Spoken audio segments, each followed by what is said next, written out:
মধ্যপ্রাচ্যে চলমান সংঘাতের কারণে যারা দেশে আটকে পড়েছেন বিমান চলাচল শুরু হলে তাদের যাতায়াতের ব্যবস্থা নেওয়ার কথা জানিয়েছেন পররাষ্ট্রমন্ত্রী ডক্টর খলিলুর রহমান।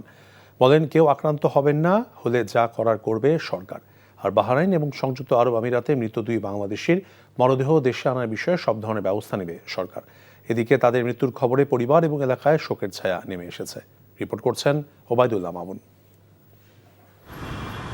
চলমান মধ্যপ্রাচ্য সংকট মোকাবিলায় সোমবার জরুরি বৈঠক হয় পররাষ্ট্র মন্ত্রণালয়ে।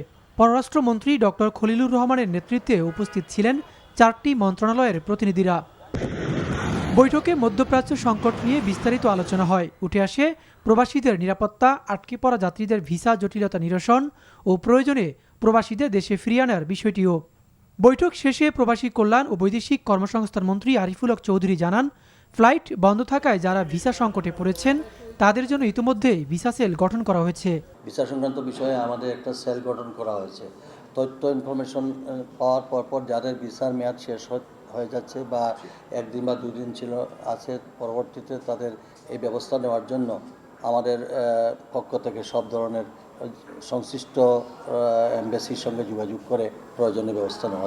আর মধ্যপ্রাচ্য ইস্যুতে বাংলাদেশের নাগরিকদের নিরাপত্তাই সরকারের কাছে সবার আগে অগ্রাধিকার পাচ্ছে, এমনটি বলছেন প্রধানমন্ত্রীর পররাষ্ট্র বিষয়ক উপদেষ্টা ডক্টর হুমায়ুন কবির।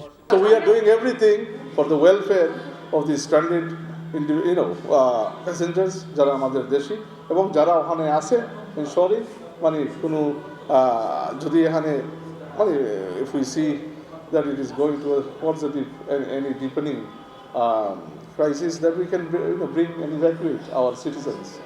এরপর বৈঠকের বিস্তারিত তুলে ধরে ব্রিফিং করেন পররাষ্ট্রমন্ত্রী ডক্টর খলিলুর রহমান।